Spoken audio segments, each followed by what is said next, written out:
Ow!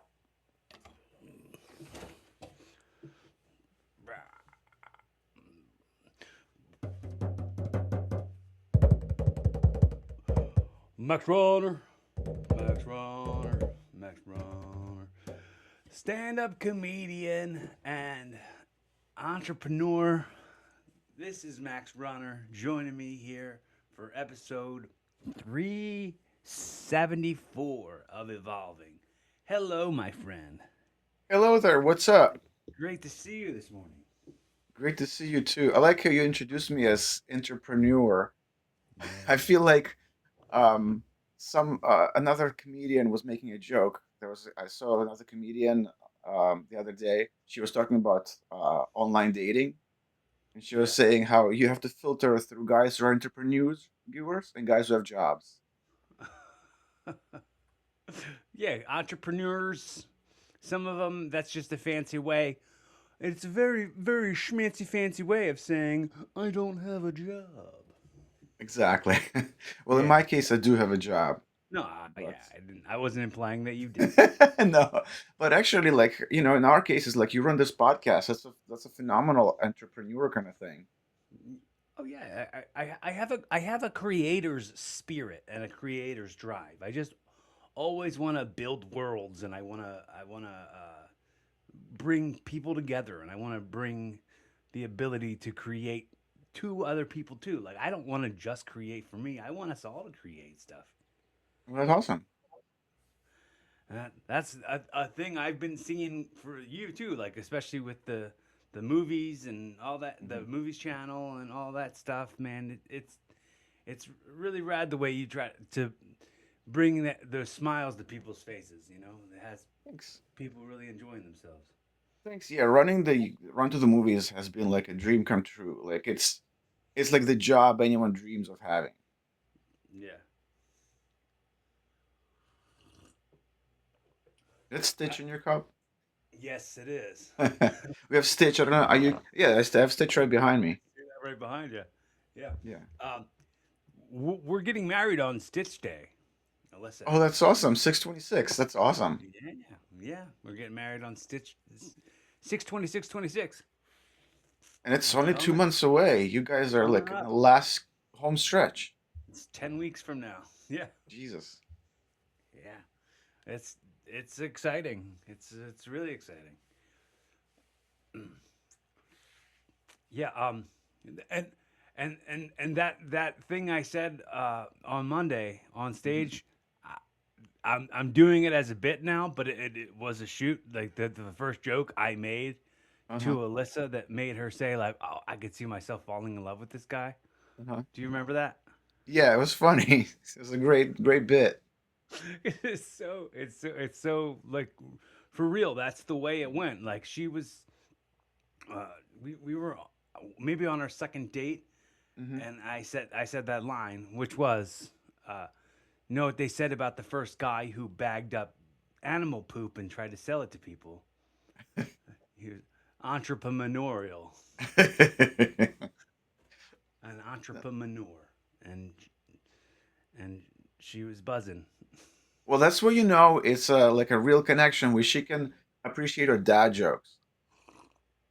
'Cause that takes a special kind of person to appreciate like the dumbest dad jokes, like the kind we make. Yeah, yeah, that's my whole vibe. I don't know. I don't know how to not be that. Yeah. One of the ways when I was like doing online dating, one way I would filter out people who can stand dumb jokes or not is I would ask them, what did one hot dog say to another? What? Hi, Frank. And if they're like they appreciate that level of stupid jokes, then I know we're gonna get along. It's pretty funny. And and if they automatically didn't like that joke, then you were like left swipe. Well, because then you know by then like they're not gonna appreciate my personality going forward because it's just dumb jokes nonstop. Have you done any bits on stage about online dating at all? Yes, I have a few. it's hard to do bits about online dating without being mean. Like I don't like mean jokes. I like mean jokes to be positive. So like I have one. I'm probably gonna do it on Monday about how I think I did it last Monday about how I keep on matching with women who are either really family oriented or diabetic because they Mhm. keep calling me daddy and asking me for sugar. Right. Yeah. Yeah. Yeah. That's funny. Yeah. It's like, um, like I was trying to think of like like some kind of pun around how you you don't carry insulin on you. Yeah. Sorry, I don't carry insulin. You gotta provide your own. And I Well, don't do I needles. I won't do the shot for you. Don't do that in front of me either. I don't want to watch it. that's pretty good. I what did I had a couple bits about online dating back when I was a single man. Uh, Mhm, I I did on on and it's funny because Gina kind of did a joke like this uh, on Monday because mhm, I talked about how like people put on their profile what their astrological signs are, mhm. and some girls will have a thing on there that says proud Cancer, and I'll be like, oh, left swipe. I don't want that in my life. Yes, she had. Well, you know, Gina is a cancer survivor. She had Hmm. thyroid cancer, just like Alyssa. She and Yeah, Alyssa had the same type of cancer, what a which bond. is pretty amazing that they're both like made it through it and Right. stronger. And Yeah. Alyssa, like with the surgery, she can sing so well. That's Yeah. incredible. What a survivor. Dude, we she's got a level of grit that I Hmm. didn't know I needed in my life so bad. That's really amazing. Yeah, Right. she's really awesome. I'm really glad she's part of Run to the Movies. She adds so much to the. Yeah. The other online dating bit that I was doing was girls who don't play guitar taking pictures with guitar and then putting in their profile, not my guitar. I don't know how to play guitar. Or like having a picture of their kid, having a picture of them holding a kid and being Hmm. like, not my kid. And be like, your phone also has a camera on it and you have access to every other picture of you. You don't have to have that picture. You don't even have to put that disclaimer. You don't. Hmm. That is exactly right. There's a bit that I'm working on that sometimes like the thing with this kind of topics is that every comedian covers it. So you have to make sure that your bit isn't something somebody else did. But Yeah, there's it's one I'm like a thinking of unique is that perspective. exactly like I'm thinking of like a guide to online dating. Like the first step, you have to take 3 to 5 pictures with the worst camera you have. Mm. At least one of those pictures must feature a toilet seat. Bonus if somebody else is using it. Because like every other person has that picture in the bathroom. Right. The toilet seat. Yes, like you can't take a picture anywhere else. Like almost every person, sometimes their first picture is them with a toilet seat behind them. Like you can't take a picture somewhere. Go in a park and take a selfie. Like Right. that. Like why do you have to take a picture where you take a dump?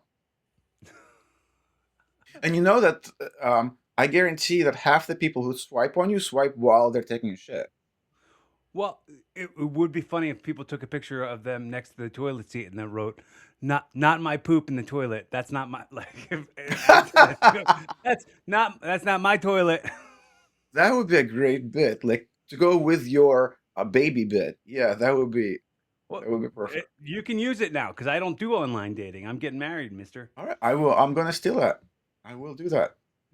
Go for it. I'll absolutely do that. I'm like mental note. Well, I like it like when people give Me too. each other like I the other joke about dating I have is that about continuing the sugar daddy thing. Hmm. It goes like I'm not into that. Now, if they ask me for honey, called me Christopher Robin, oh bother. Then another comedian suggested the second part of it, which is show up at a first date in just a red crop top. I'd get 100 acre wood right there. And that always gets a great laugh. And like he suggested to me, and it worked out really well. Yeah, dude, I love I'm working on trying to do what in my head and what like kind of behind the scenes I'm calling it like a tag factory, which Hmm. I want to do sort of like a stand-up comedy workshop where it's Hmm. like everybody will have a notebook and Hmm. everybody is like comedians and they're Hmm. all the comedians in the room are writing down what the bit is and how it could Hmm. be improved or something Hmm. like that, and then we'll kind of like go over notes at the end of it all. I mean, that's not it's not necessarily a thing we're absolutely going to do, but it's something Oh, I'm interested that's a great idea. Like I've done some comedy workshops that in. have been really helpful. With with other comedians, and you share ideas, and it's really helpful. And also, it is rewarding to see somebody go on stage with a bit you suggested, and then I'm killing with it. You know what would be really funny to now that I'm thinking about it? You do Hmm. you do a lot of material about like how you look like a MAGA guy. If if you did like a thing where you like catfished girls online dating with Hmm. like you with like MAGA hat on or like all America stuff, and then showed up and like had your accent, and, Yeah, and that like would that is really, yeah, that bit, like I'm trying to grow that, like the sounding like a vampire bit um a little bit more, mhm, um back and forth, like, but the thing is, like, I had a whole thing about it, like about being an immigrant, immigration, mhm. and the process of it, like becoming a citizen. Like you have to study, like to take the citizenship test, you have to study all the you have to study the Constitution, the Declaration of Independence, the Bill of Rights, um, things like that, and then you get quizzed on it. So I had this joke that I was thinking of: become a citizen, you have to know the United States Constitution all the way through, Right. which is why immigrants never become Republicans. Okay. Yeah, that's funny. But like, the It'll reason get I haven't over done way it. quicker.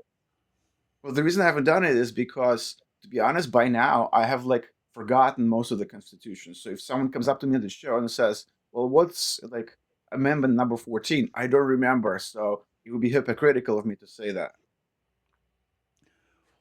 Well, I mean, that could be a bit in itself, where it's like you crammed for this test, but none of it retained.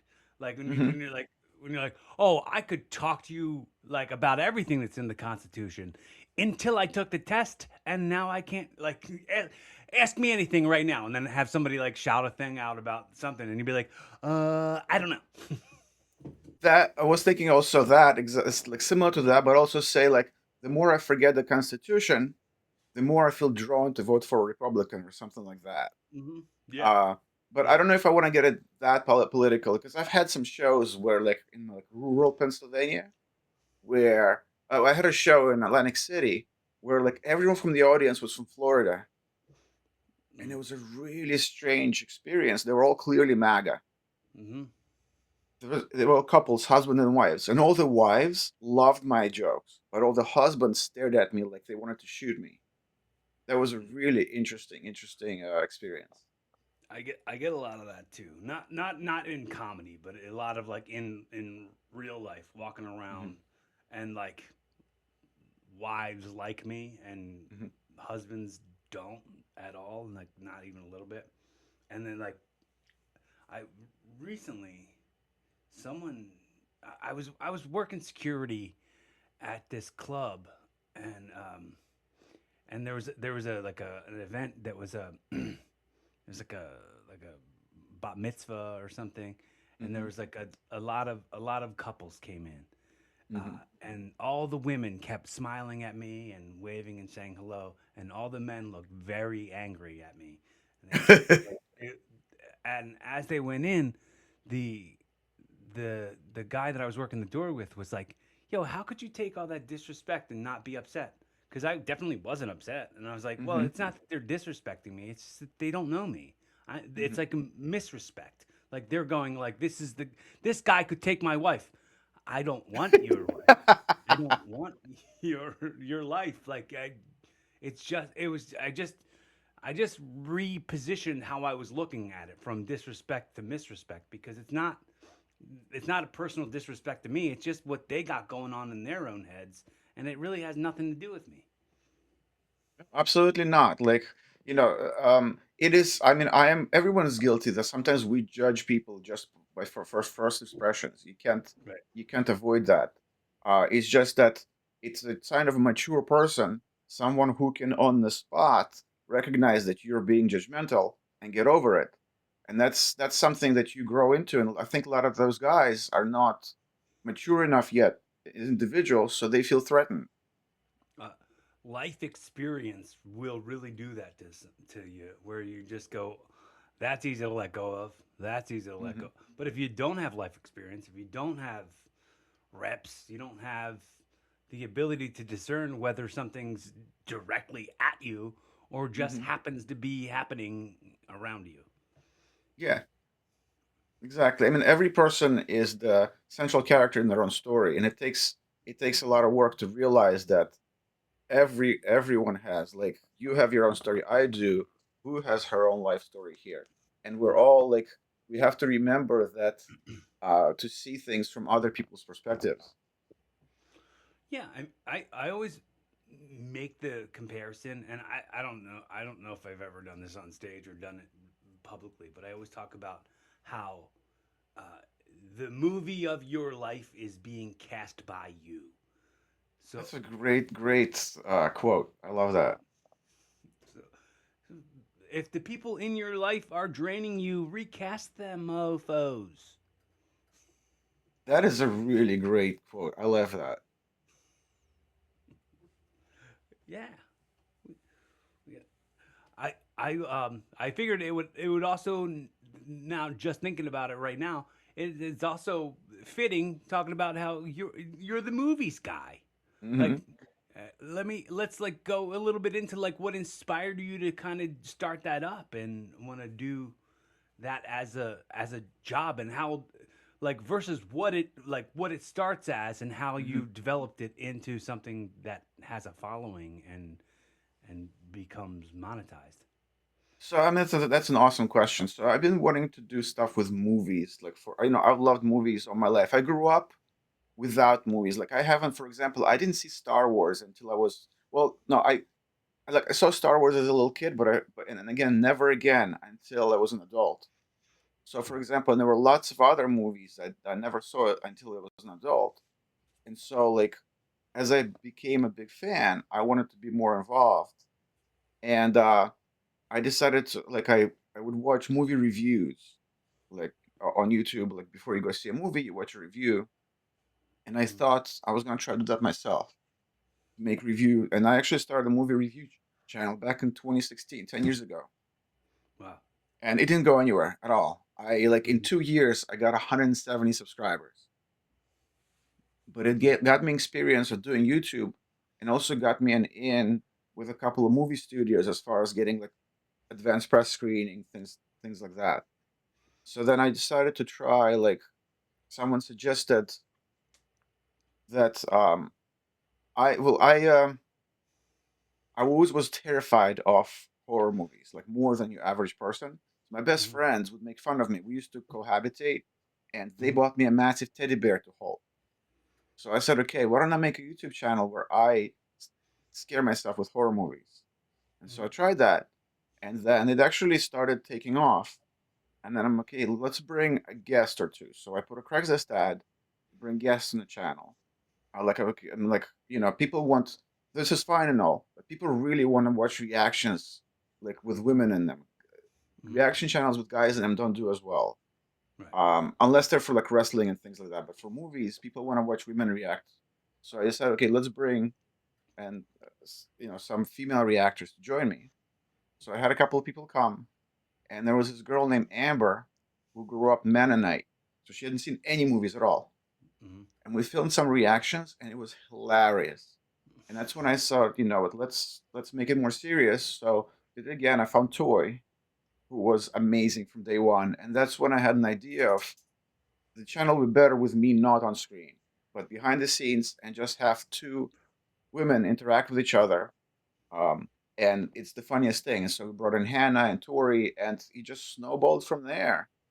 Mhm. Um, it totally did not start as what it is now. It just kind of like progressed to that point. Mhm. It's really cool, man. It's inspiring, really. Like, and I Thanks.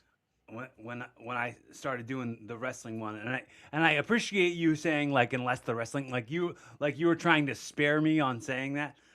No, it's just I'm seeing like so.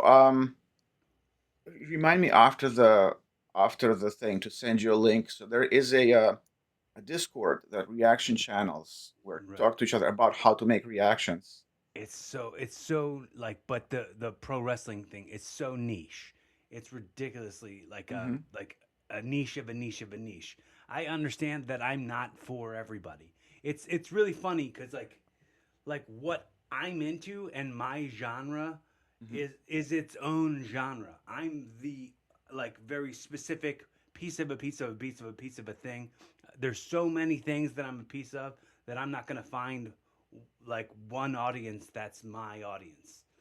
I I mean, unless think I'm you. continuing to keep on swinging this, keep on swinging this bat, you know. Mhm. And that's what what made me start doing the wrestling reactions because like that I can take like my experience, my expertise in that Hmm. field, considering I've been in that world since I was a child, Hmm. and mix in some comedy, mix it Hmm. and you know make some clips out of it. I Hmm. mean, honestly, at this point, I've been doing it for 2 months, uh, watching wrestling and doing the reactions, and I've been doing it on stream. Zero people watch this stream, but That like you're just the getting started. You have a recipe for some serious success because you have, you know, your reactions come from a point of view of someone who has, like you said, experience in the field. So you have a recipe, and you're funny as hell. So they you have a recipe for great success with it. It's like, you know, we've been doing Run to the Movies for 4 years.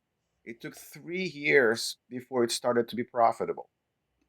Like it just cost me like I just run up my credit cards for all this time until it finally. So it takes a while to build up. And like there's another channel there I talk with who does, you know, reactions just like ours. So and it's a husband and wife, and so she does reactions to movies, and he does reactions to wrestling, and sometimes they join each other's videos. And same thing, like it takes a long time, a lot of work, and if you're funny and insightful, you will get the audience. it doesn't hurt to be handsome. Absolutely does not hurt to be handsome. Yes, that is a huge plus. Like yeah. I I've been wanting to do this bit, and it's weird because I don't like messing around with race things, and I don't like messing Mhm. like I don't mess around with sexual stuff, and I don't mess around with race stuff. I don't mess around with political stuff on stage. It's just that those are lanes like not everybody is going to laugh at any of like some people are Mhm. going to be divided, and I'm more about trying to create a good time. Uh, Mhm. but I had a thing I was trying to do. I don't think I ever did it on stage, but I was just working it out in the notes. You know, talking about like I get told by people of color that I have white privilege, and I'm like I I get why you say that, but I Mhm. think let's zoom that out and say I for sure have handsome privilege. I get Mhm. I get treated differently because I'm if I was any other white guy and ugly, it would be Mhm. a whole other thing. Like, but I for sure haven't done that, and it's not a bit that I can even figure out how to do. Yeah, that would be a difficult bit because I feel like comedy does better when you punch up versus Right. down. Like if you're Yeah. saying, Yeah. well, so you have to have some kind of a angle to where like you're um disadvantaged and you're punching up. like like at your own expense, those jokes always do better. Like I'm not a fan of comedians who like just make fun of like there's so many racist comedians who just go and make fun of like black people or Asian people or whatever. Um, that really gets under my skin. Yeah, yeah. I mean, this is I kind of feel the same way about that as I do about like strip clubs. And not to shame any strip club patrons or anybody who works in strip clubs or anything like that, Mm-hmm. but like it teaches the people who are there that staring at you, uh, like objectifying women and all that stuff is kind of normal. So then Mm-hmm. they bring that with them outside. And I think that like if you were to do mean spirited jokes and they laugh at them, then it's Hmm. normalizing them to think mean spirited things. Well, I think that's the problem with like there are some comedians who specifically have gotten to where they are through mean-spirited jokes. Like Joe Rogan is a great example. Like it's very like to me like I'm a huge uh, like he really gets under my skin because of that, and other people like that where just saying jokes at someone else's expense. Um, well, you can have now sometimes it's okay if it's in a playful kind of way. Like this guy Matt I saw in Atlantic City, and he had this joke about strip clubs. He goes, "I don't trust people from Philly because there's a strip club called Cheerleaders, but all the girls look like linebackers." I thought it was funny because it's lighthearted. Well, it's just He, it's just a little misdirect. It's yeah, not a like it's not a like punch down sort of situation. hmm yeah. But actually, it's funny. The funny story is I have actually my whole life never been to a strip club, no once. Hmm. So Toy and Tori and Alyssa made me a promise that when we get to 100,000 subscribers, they will take me to one. So we're Hmm. getting really close. So I'm gonna have to figure Here out where we're goes. going. Well, I they make me incredibly uncomfortable. I've been to plenty of them, but Hmm. I'm a huge nerd there. I'm like, don't look at me, don't like I feel like and this is a joke I've tried to make. I don't know if I made it on stage ever, but like I almost compare strippers to homeless people. Where like if you make eye contact with them, then you have to give them money. Like I Hmm. don't I don't want that. I don't and I don't want to make that comparison. I don't want to hurt Hmm. anybody's feelings in that. But it's like Hmm. I don't and Well, I went to my old tag team partner's a bachelor party that was at a hmm. strip club in Atlantic City, and this woman came up to me and was talking to me and was very nice, Hmm. and then asked me if I wanted a private dance, and I was like, no, I'm just here supporting my friend. Like I'm not really. This is not really my Hmm. thing. And she stood up and turned off the niceness. The like the bubbly niceness Hmm. got automatically turned off, and she went, "You suck," and walked away. And I was like, "Oh, you were just being nice as a show? Like, well, it's her job. okay." Yeah, You don't know what the shit goes through. Like to me, like I said, I have never been to a strip club, but I have when I was younger, I dated someone who worked at a strip club, and um, I mean, Toy used to work at a strip club. right. Um, and I think it's just in the end, it's just a job like any other. Except like the only difference is what in like it's not any, it's just a job like any other job. It's a way Mhm. to make a living, and I try, I know a lot of guys like I feel like a lot of people are very hypocritical about it. Guys will look down on strippers, but go to a strip club. Like, you are taking advantage of this person's service, but you're disrespecting this person. Mhm. But it's a job like any other, and just because that's what this person does doesn't in any way reflect on his or her um, It's personality or very important. morality. Yeah, it's very lying and cheating and stealing is really bad. when other people do it. Exactly that. Yeah, Yes. yeah. It's very very hypocritical. I don't. I know that when you're talking about mean spirited jokes and you talked about Joe Rogan, I wanted to ask you if you could specifically point out any mean spirited jokes that Joe Rogan does. Not in a. I haven't heard him in like years, so I can't off the top of my head. But I remember watching his Netflix special, and yeah, what he there was something like I really don't remember. I'm gonna put my foot in my mouth saying all this, but I don't remember the exact detail. I just remember the feeling of being very uncomfortable.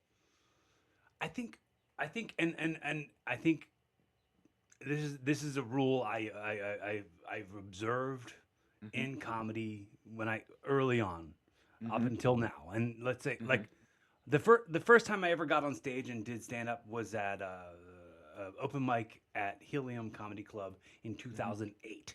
So Yeah. that that gives you the amount of time that I've been Hmm. around it. So back then, I for sure um, wasn't confident. I wasn't. Hmm. I didn't. I wasn't. I didn't have the life experience that I have now, Hmm. and I thought like I knew like the rule was like if you're handsome in any way, if you're fit in any way, you're like you automatically aren't funny to people because they don't can't think of how they can relate to you. Like you have to be self-deprecating and Hmm. find a way to relate. And I think that somehow maybe some of the Joe Rogan stuff is because he comes from such a place of like meathead privilege Hmm. that people go like, oh, I can't enjoy his stuff. But I I think it can be both ways. Like I think I think he's funny and I think his stand up's good. I don't know. I I didn't agree think it. that yeah, I've seen like his Netflix special had some great jokes, but I remember like feeling extremely uncomfortable with some of them, where like they were um like I don't. It's been at least like 5 6 years since I heard them, so I don't remember the details. And I might be totally talking out of my ass. Maybe it's just how I felt about it, and maybe he wasn't intending to be in any way.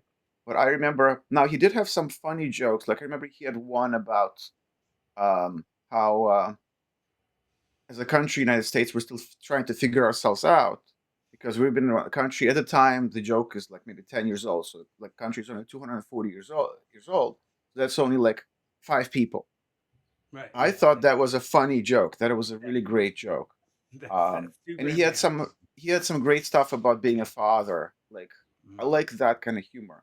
And so I said maybe it's possible that I'm totally talking out about my ass about him having disrespectful jokes. But I remember having that feeling after I was done watching a couple of his specials, where like some of the things he said made me very uncomfortable.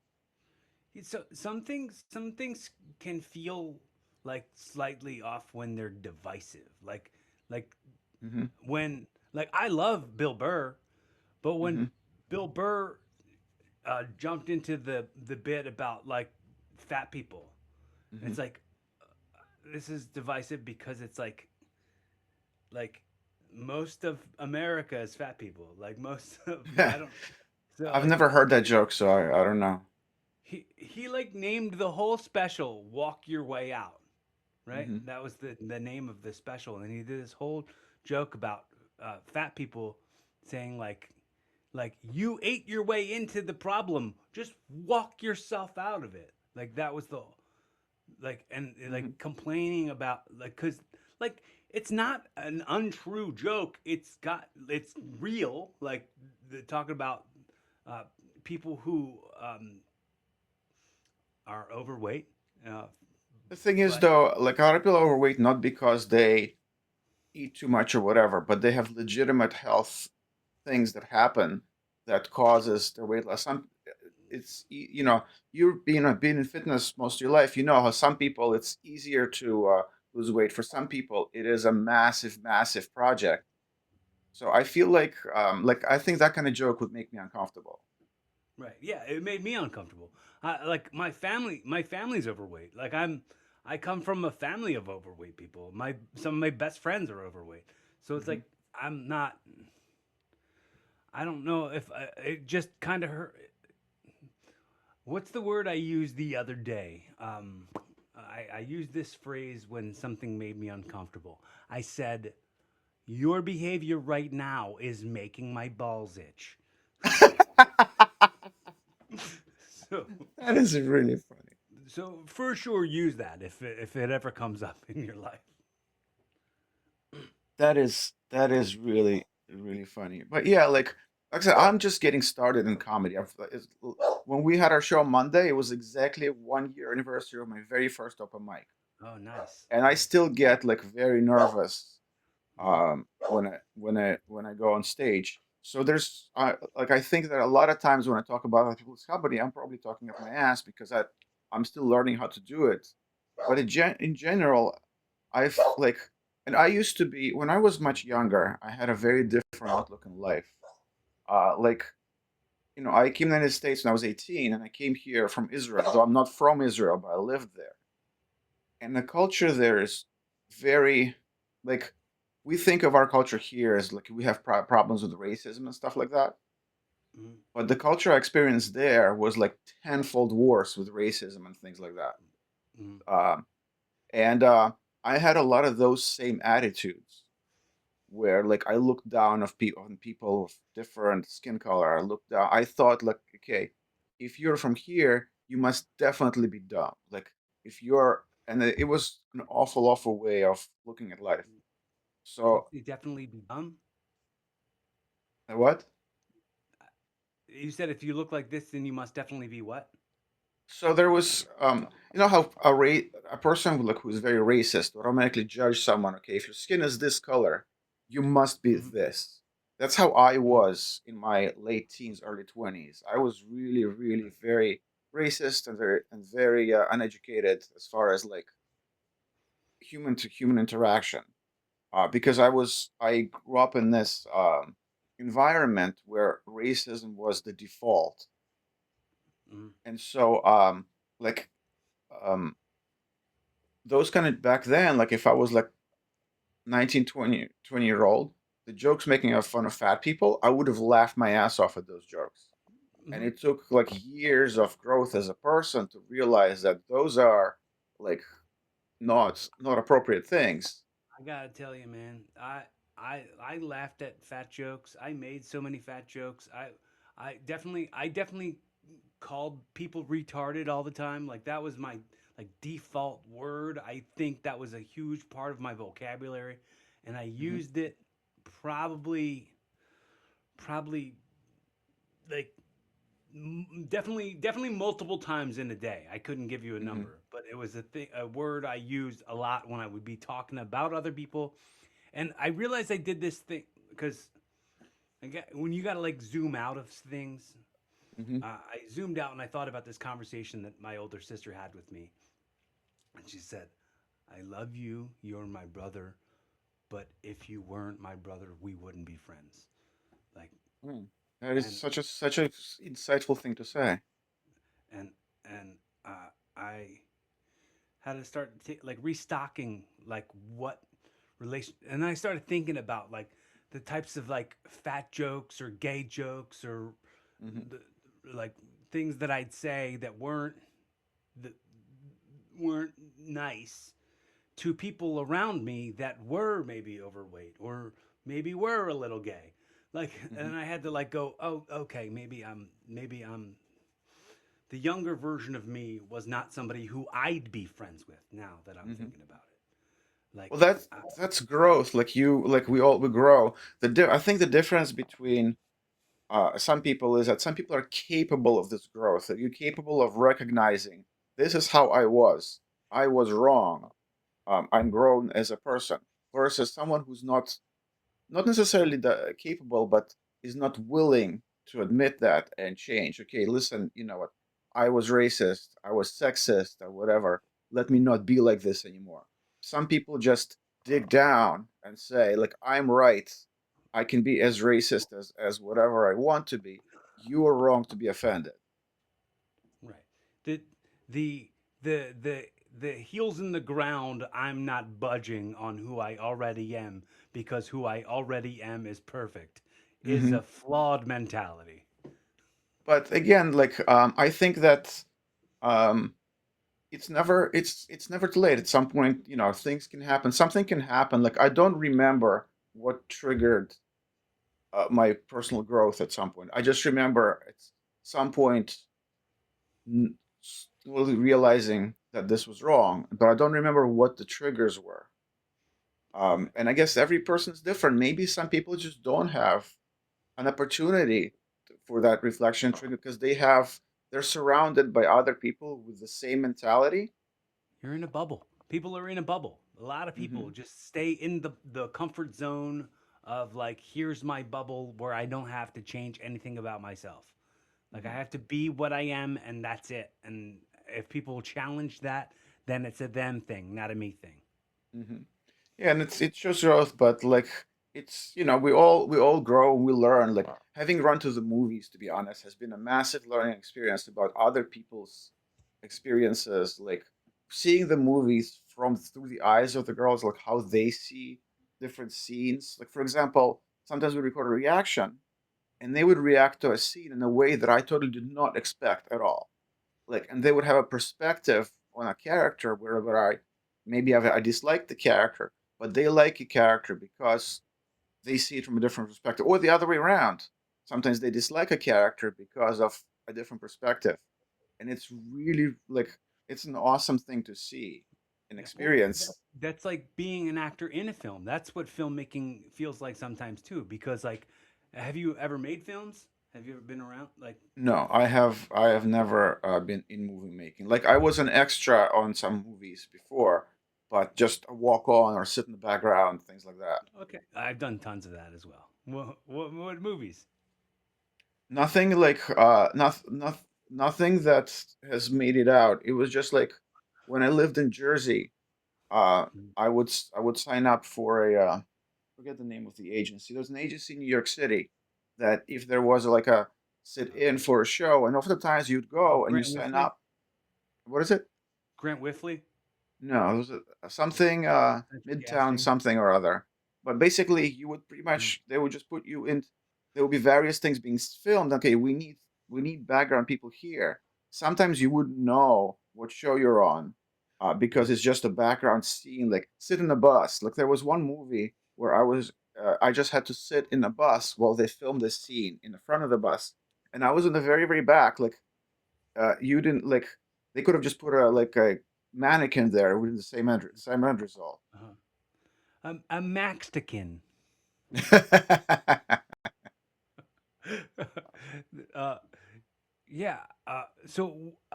Why I brought it up was only because, like, in filmmaking, like when I've written a scene out, like I've written a character out, and Hmm. I've written a scene out, and then I hand it to the actor who I've cast to be Hmm. this part, and they'll read it completely different than how I Hmm. wrote it or how I intended it to go. But I'm not unhappy with it. I think that that's a really cool way that they interpreted it, and like I'm so glad that they made the decisions that they made.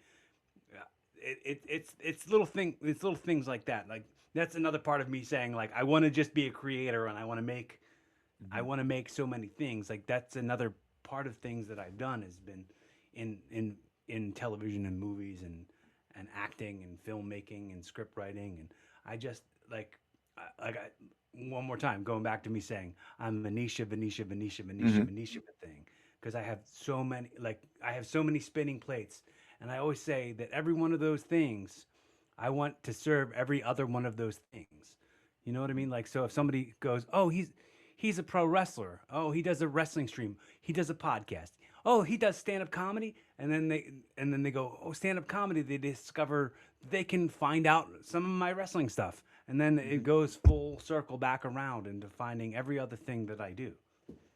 That's cool. You have done like a lot of really cool stuff. Like that is to me like when when I was first learning about Yusuf Melissa, like oh he's like a real Renaissance man. like you do all this cool stuff, and I think that is Thank you. extremely admirable. And like you've achieved so many different things in all these different niches, where a lot of people would just dream of doing all this stuff, which I admire immensely about you. Well, thank you. Thank you. I mean, there is, and you know, I uh, I want to accept that compliment and thank you for it. Uh, the the weird thing about it is the like feeling of going like, oh, no one like not picking up an audience yet, and for a Hmm. long time that was such a discouraging uh, feeling to go like, Hmm. oh, one person sees it and like the masses don't. Hmm. But the more you show up and the Hmm. more you do things, the more things are going to be seen and the more people are going to appreciate what it is that you bring to the table. And you have to be confident that what you bring to the table is something that somebody wants or Hmm. needs or can be valuable to them in any way. And for sure, I believe that now. I didn't believe it for a long time.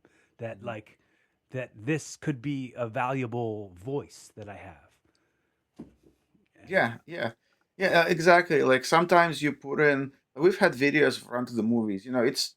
Um, it takes a massive amount of work to make one of our videos. right, And like a lot of like it's before I started it, I didn't really have a concept of just how much, because it looks simple. The final end result looks simple. Someone watches a movie and there's a video. You don't realize everything goes into that, making that video. So sometimes it could be you put in all this work and nobody watches it, and right. that could be really really discouraging. Feels But so thankless. Yeah, yeah. And like the editing process of you putting that little picture in picture thing in is such a bigger little hassle than anyone think. Like you just go, oh, it's on there, but then like you got to like blur some of the stuff, and Mhm, you got to do a little effects to stuff. Like there's mhm, way more intricacies than anyone would who would just watch it would mhm. think. Yeah, there's a lot goes in. A lot goes into, at least like different reaction channels approach things differently. Like I approach it in this way. It's a reaction video, and so our videos should concentrate on the girls' reactions versus like the movie. So we show as little of the movie as we can, and then we like zoom in on them. And sometimes like we have three different camera angles, so I choose different angle based on their how they react so that it shows off their facial expressions better and things like that. And then all of that takes time. It could take easily a week to edit one of the videos. Right. And it's you're pouring hours of your time and your effort into it. Hmm. And like this is why I say on this podcast all the time, if if you're stumbling across this and this is your first time checking out Evolving, make sure to like and subscribe because all the time and effort, I appreciate all the time and effort that anyone has poured into watching this episode or listening to anything that I ever have to say or do.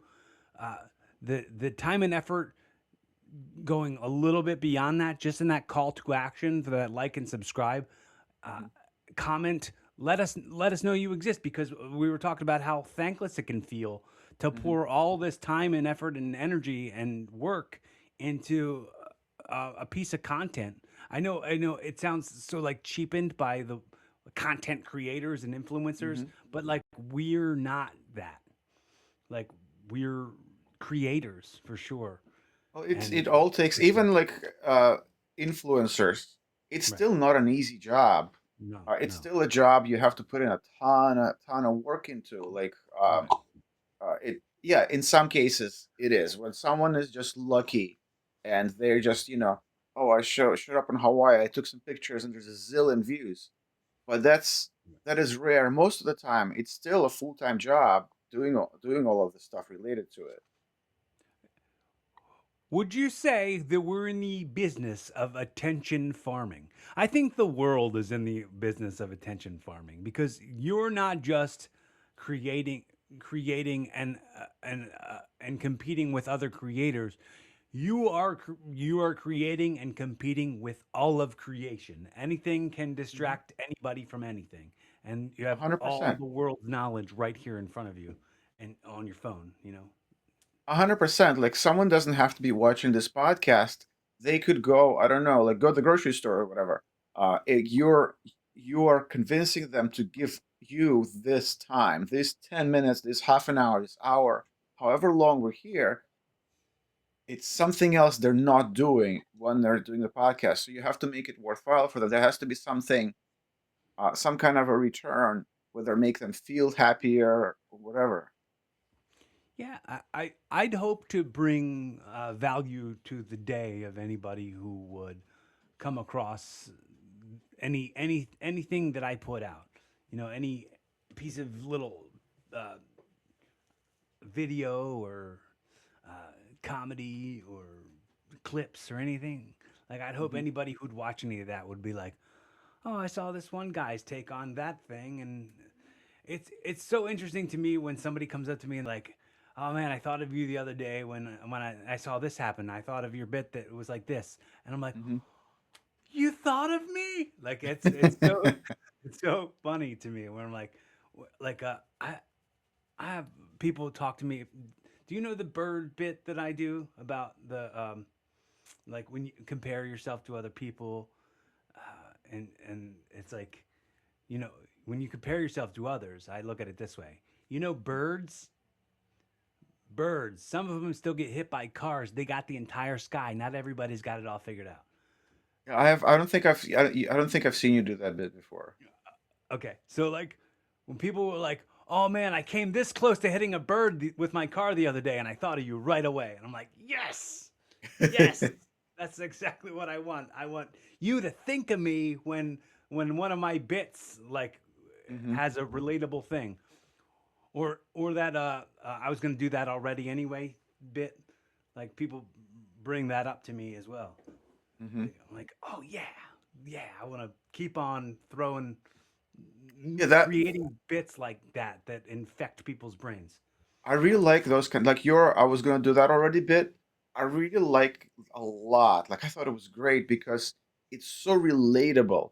It's something that everyone goes through, and I think Mm. those types of comedy are what, to me, like just something that is so. Yes, that happens to everyone. Right, right.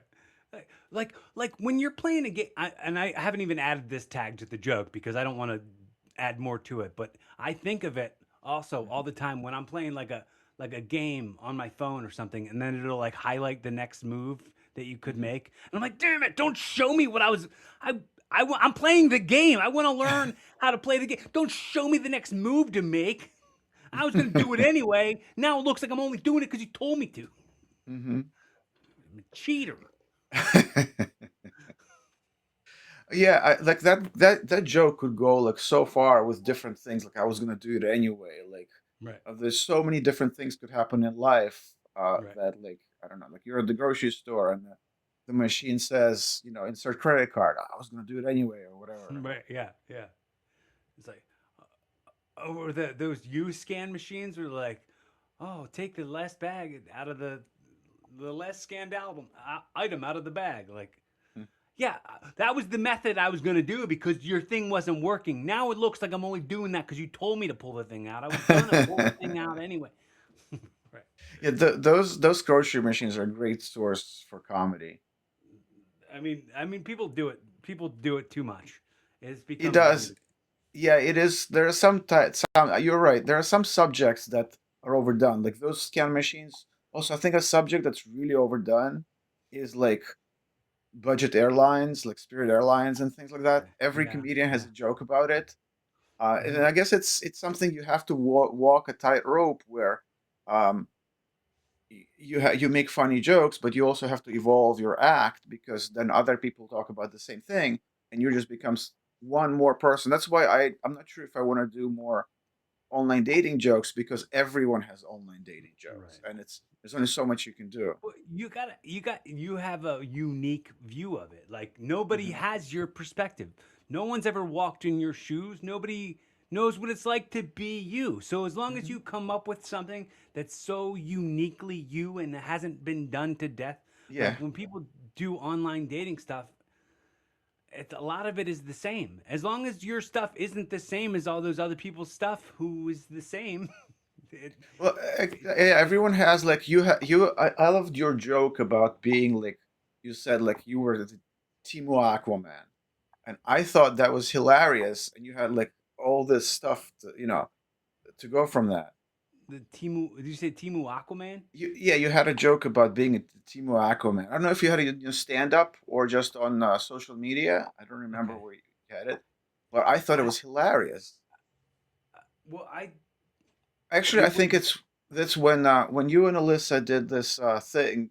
She asked me to promote for like vote for America's Best Couple or something like that. oh right You yeah had she that put in that in there. yeah She did. She put that joke. Well, I thought it was a hilarious joke.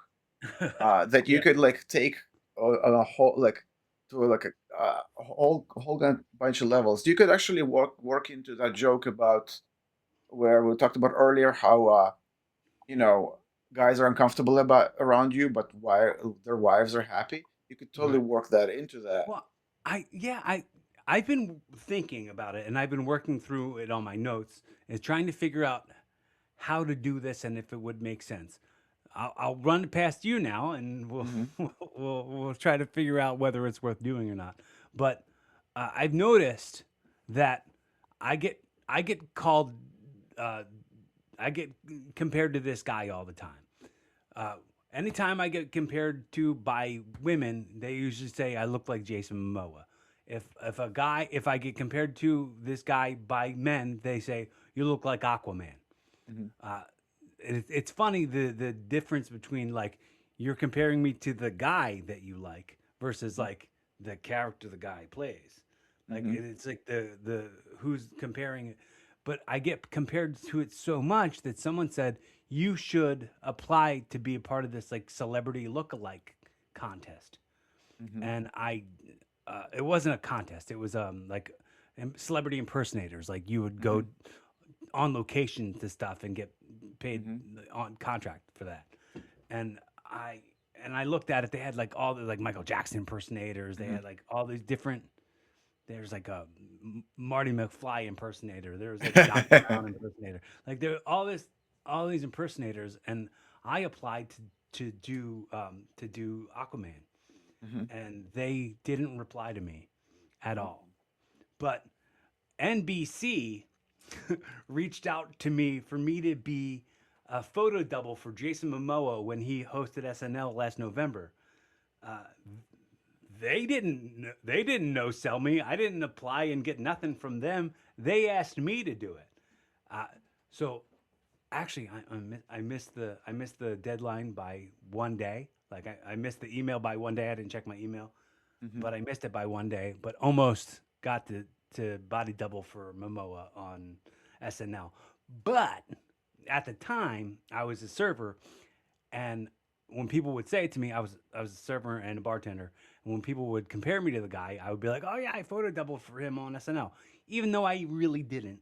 Hmm. I've done enough things where like I could lie and say that I did do it, and Hmm. then if and I knew how to like follow up with if they had follow up questions. Like if they're like, Hmm. "Oh, what's he like? Did you meet him?" And they're like, "Oh no, it was a pickup shoot. I was photo doubling. Hmm. He was on A set. I was on B set, and like I could lie about it, and nobody would be hurt. It doesn't hurt Hmm. anybody." 'Cause, I mean, I have done SNL before. It's not like a thing I've never done before. I know what the sets are like. I know what. I didn't know that you were on SNL like for real. Yeah. Oh, that's I mean, cool. just background stuff. I mean, Still, that's one thing I always wanted to get into SNL just to be in the background, but I've never mhm. applied. That Well, I'll get you the info. all right? I'll get Yeah. I'll get you the info after we're off the podcast. I'll get to that But too. like your joke about like the server thing, etc. A joke, like someone told me before, a joke doesn't have to be true. It has to be funny. Hmm. So like just because you didn't actually end up doubling for him doesn't mean you can't use that in a joke. No one knows that it didn't actually happen. It needs to Right. be funny. Nobody really cares whether the joke is true or where it isn't true. And all they care about is that it's a funny joke and relatable. What the contrast is that this company that does celebrity impersonators didn't think I was good enough for them to even get back to me, but Hmm. SNL called me to do it. Like So, yeah. to to double for the actual guy. Mhm. Like Yeah, so that's that would be a really funny joke. I remember there was some comedian who had a joke about he like jokingly applied to be like his own body double or something like that, and they rejected him or mhm. something like that. I don't remember which comedian it was, or I may not even comedian, maybe just an actor making a joke. But somebody was making a joke about applying to be his own body double, and it was rejected for whatever reason. Yeah, that's that's it's a premise that is only going to be understood by people from like a very small group of people who would ever experience anything like that. Hmm. Um, did you ever do any reactions to Kevin Smith movies? Did No, not yet. We're definitely thinking. Like, I want the girls to definitely watch Clerks, but so Mhm. far, as far as I know, like everyone has seen it. Mhm. The one thing with the Kevin Smith movies reactions is that they're relatively difficult to edit because of all the cursing. Yeah. Uh, but yeah, those would be great to react to. Some I, like there are some that people ask for that I wouldn't do because, in my opinion, those movies didn't age well, like Chasing Amy, for example. yeah. Uh, but like Clerks would be a great movie to react to. I think Mallrats would be pretty good. I, Jay and Silent Bob Strike Back, dude. I was such, and still am such a Kevin Smith fan. Like, I Hmm. watched every one of his movies. Like I could quote every one of them. Like Dogma. Dogma would be a really good one to react to. Yeah, that Dogma was is really yeah. That lot of like a lot of his movies like I used to work right next to the Secret Stash, Okay. and I would stop by sometimes like to look at the comics, etc. Um, I don't know, have you ever been there? Yeah. The um the episode of Comic Book Man when they had like the Guinness World Record for Jay and Silent Bob cosplayers. Yeah. Me and my best friend were in that episode. We were Oh, at that's the I've never we seen were that. in we were a Jay That's and pretty Silent Bob cool. impersonator in the thing. Yeah. Oh, that's So pretty cool. yeah, yeah. So I've been adjacent to Kevin Smith and the view. I mean, my I think my 21st birthday, my best Hmm. friend took me to the Quick Stop, and Hmm. he took. So I mean, I'm 42 now, so that was 20 years ago. but Hmm. but my best friend took me to the Quick Stop and the old stash, the Hmm. old secret stash that they're moved to somewhere different now, but the I wonder if original secret stash. which so when I worked there was from 2001 to 2003. Right. So I don't know So which that was whether it was, probably the one. Yeah, that was probably the one okay. that I went to.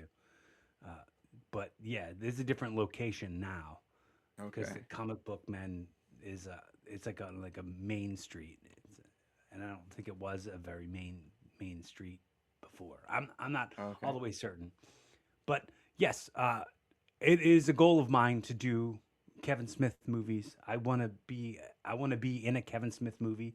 I, Hmm. I always like I went to a bunch of his live Q&As, like his Hmm. Evening with Kevin Smith, his stand-up comedy.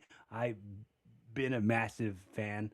I Hmm. actually used to have I used to have my profile picture on my Tinder account was a picture with me and Kevin Smith because I met him that day when we were at the comic book man shoot.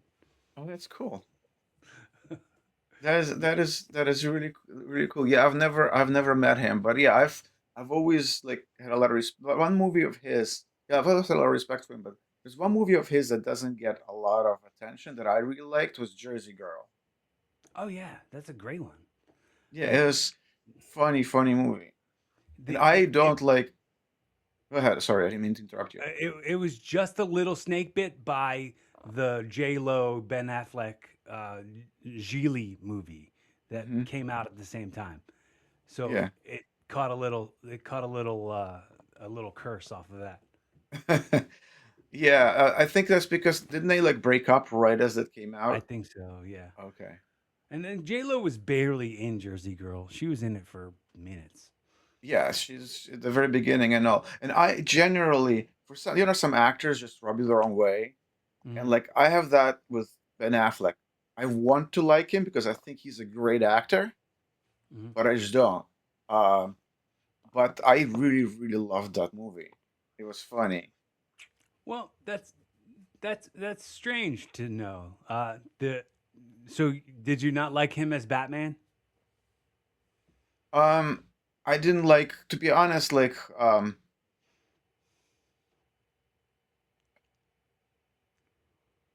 not.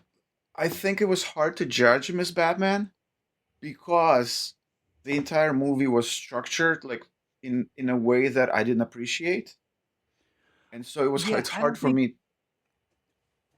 I get what you're saying because I don't think I looked at Ben Affleck as playing Batman because they didn't do a Batman specific uh, Hmm. movie Hmm. that was with Ben Affleck. Like there were, he was a part of a big thing. Like Batman versus Hmm. Superman. It was a Superman movie and a Batman movie Hmm. combined, not a Batman movie. Hmm. Same with Justice League. It was a Superman movie, and it was a Wonder Woman movie, and Aquaman movie, and it wasn't a Batman movie.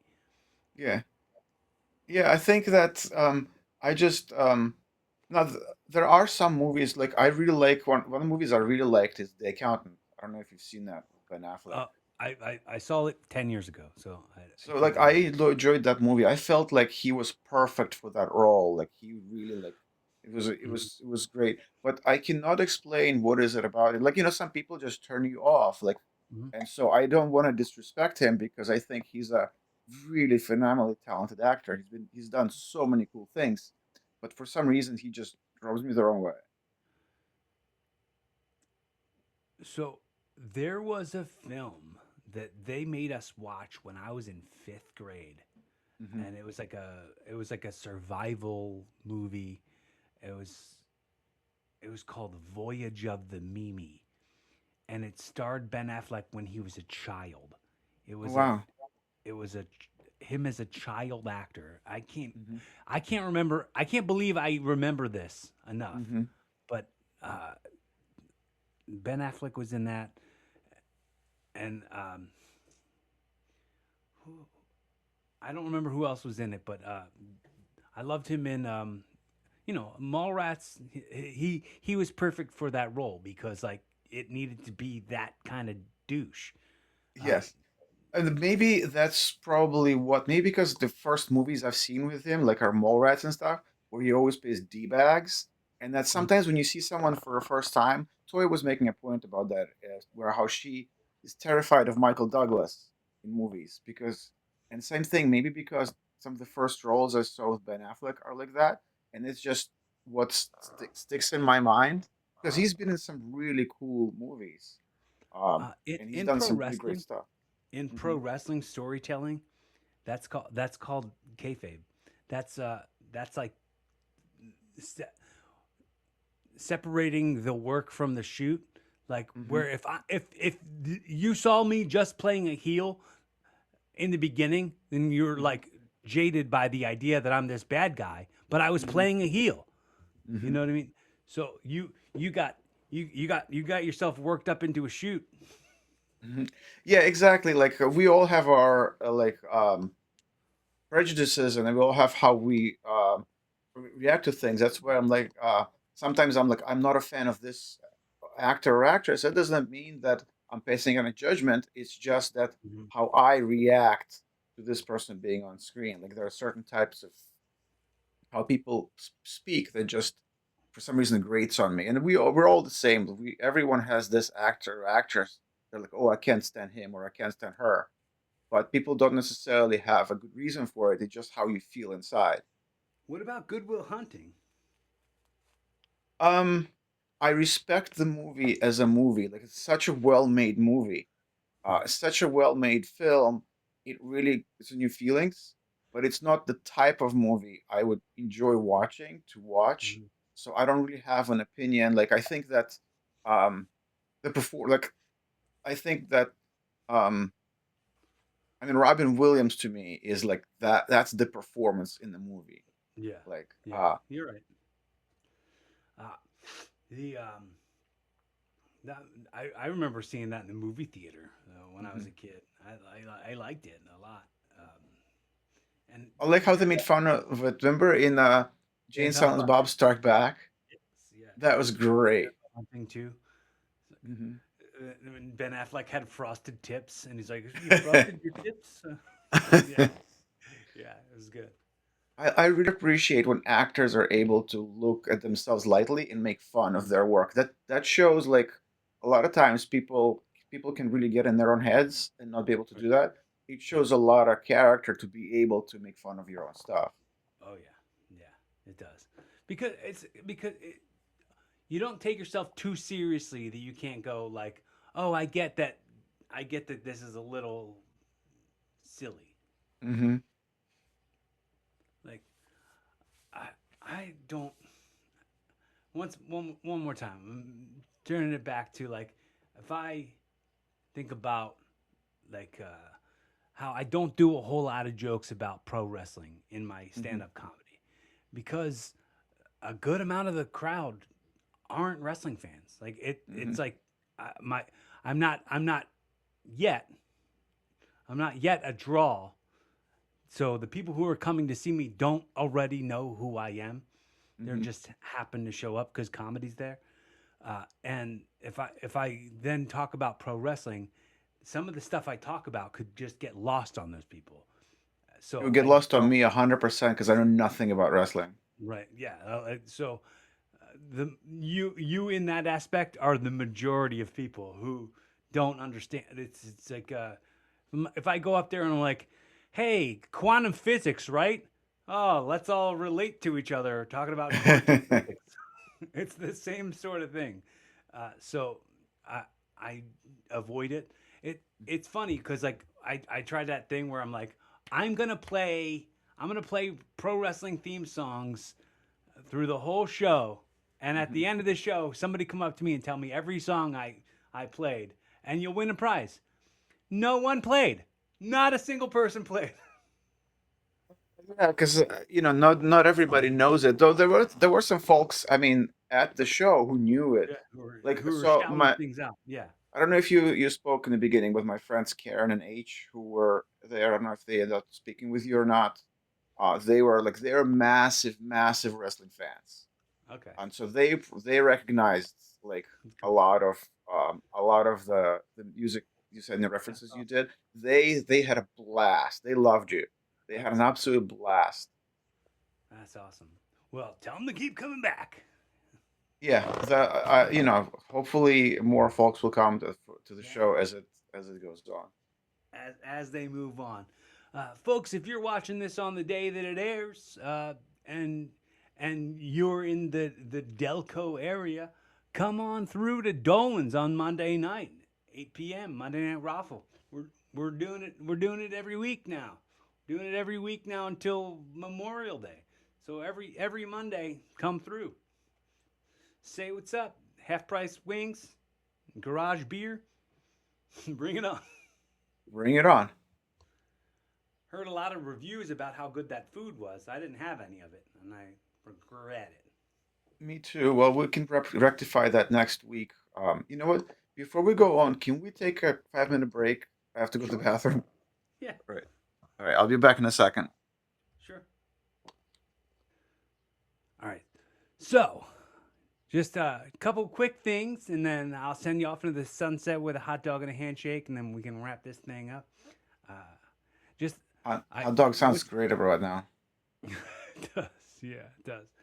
Uh, there's a thing that's really important to me, and I always talk about it on this show because the show serves to me as like a little timeline of who I am, and it's a little timestamp on what my life is at this point. So the show is called Evolving, and it's like evolving with Cory Castle.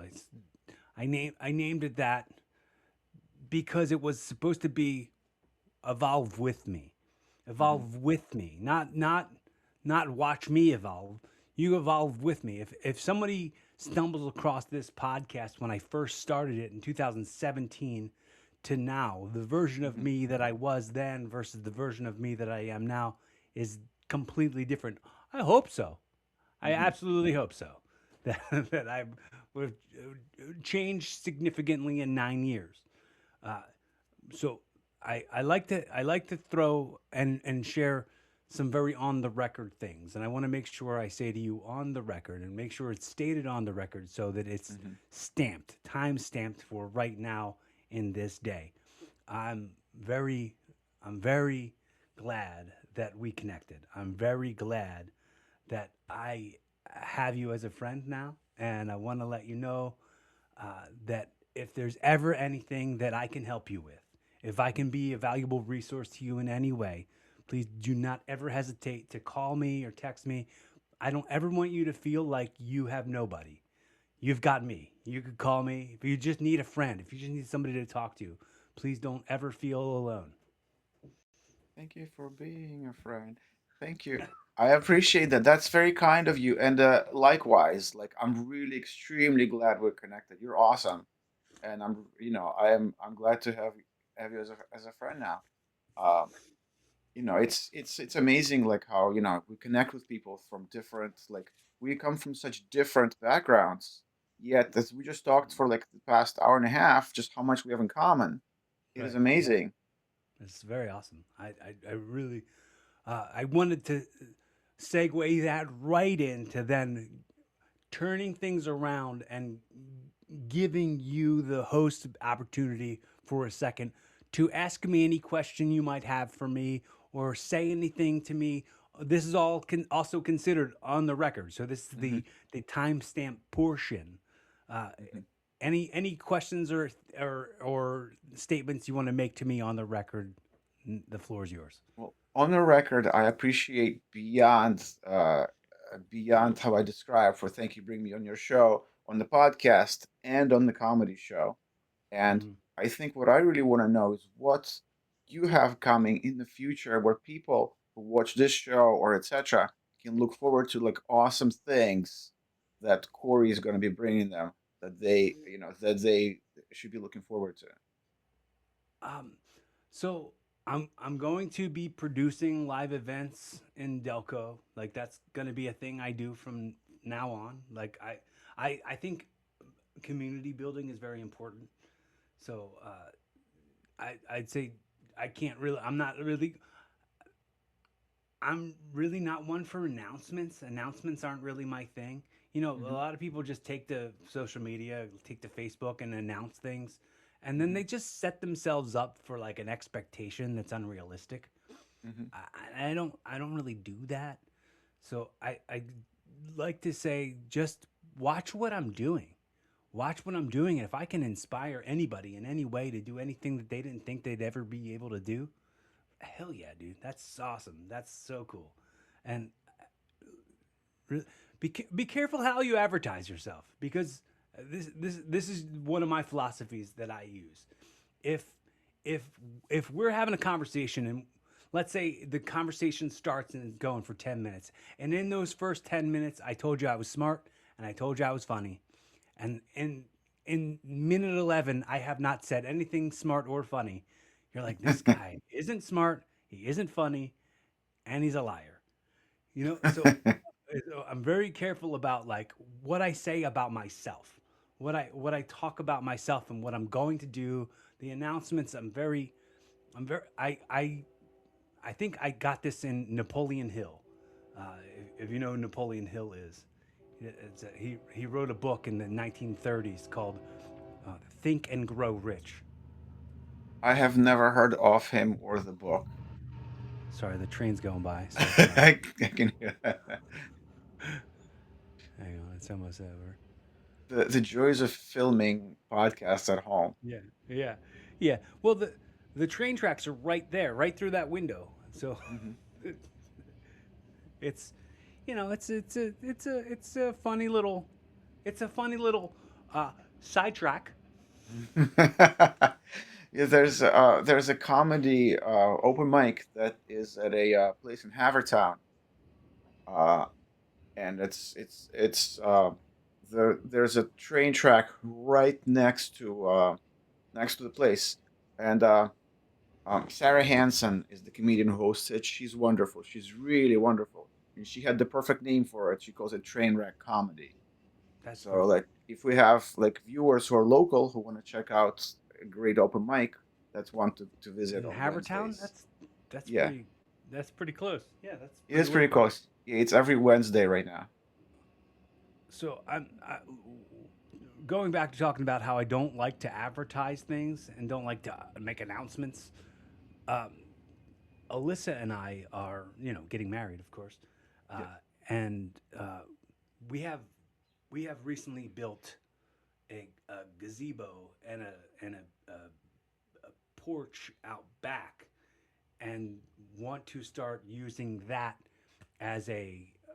Her and I are both also wedding officiants. We are both ordained, so we are going to um, start advertising. I Mhm. know I said I'm not going to advertise, but I'm advertising that we're going to host like micro ceremonies uh, Cool. for weddings for like couples who want to just do a little intimate thing Mhm. in our yard. So we're going to be starting to do that, and I'm going to start hosting performance spaces there. So maybe do some stand-up comedy shows in our backyard. Maybe do some of her singing in our backyard. And we're gonna call it the sidetrack stage. Well, great. That's such an awesome idea. Both those things, the officiating and the shows. Like um, I think you could, you could draw a great crowd, especially for comedy shows. It's such a different thing. It's nice to have a comedy not at a bar. Right. Yeah. But then everybody's gonna know where our house is. Of course. That is definitely a consideration. I That's something I am very serious about, like with social media and run to the movies. I want to Right. make sure nobody ever posts any selfies outside, etc. Because I do not want some uh, crazed lunatic from like Nebraska to fly here to hope that he can meet one of the girls. That has almost happened before. Nebraska, known for its psychopaths.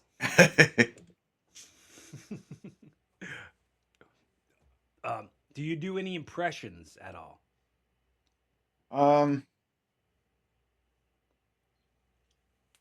I would like to learn how to do impressions, but I have never attempted. All right, we'll I mean, I can do a Tommy Wiseau impression because I don't have to do it. I just sound like him already. He has the same accent as you. Yes. When we were recording a reaction to the room the other day, we just Oh, you recorded did last week. You did one of the room. That's so fun. We did two. We recorded two back to back. We're gonna publish them together. Gina said that she was like she felt like she didn't know if she was okay to say with her that he sounds just like Max. I'm like, that's Oh yeah. hi, Mark. I actually included it in my act at one point. Uh-huh. I thought it would be funny, but no one got it because I guess no Yeah, one has because seen the room. it's such a like a broad. It's like it's it's a niche. It's very like small amount of people are gonna know who that is or Hmm. know what the room is or even dude. The Disaster Artist was great. I loved it. You Hmm. have you done I have never seen the Disaster Artist. Gotta see it. Gotta see it. it makes the room better. All right. It I'm gonna remakes check. like all of the scenes from The Room that are the popular scenes. They Mhm. redid them exactly. Like Well, I there's saw so trailers for. I think I'll watch it this weekend. That would be great. hell yeah, that's awesome. Uh, but yeah, I do another segment on the show that I like to call audio time travel. Hmm. So what that means is that this on the record conversation is going to live forever. Hmm. So let's say the Hmm. people who love you the most, or even you, find this recording in 2046, stumble across this recording, and want a little, like a little time capsule, a little Hmm. snippet of what Max is like today in 2026, and what you should be telling yourself to what you've learned in your life journey so far. What would you tell them? That is a very good question because I think a question like this requires some contemplation before I would answer. So on the spot, I would say um, to my future self, I would say sorry for all the stupid things I have done till now, and sorry for all the stupid things I'm going to do for the next 20 years. Um, Hopefully, you have learned something from it.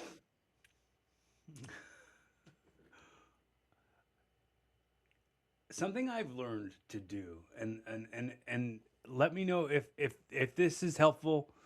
Please apply it. If it doesn't apply, don't use it. It doesn't matter. But if this is helpful, please apply it. Use it. Um, I have decided that I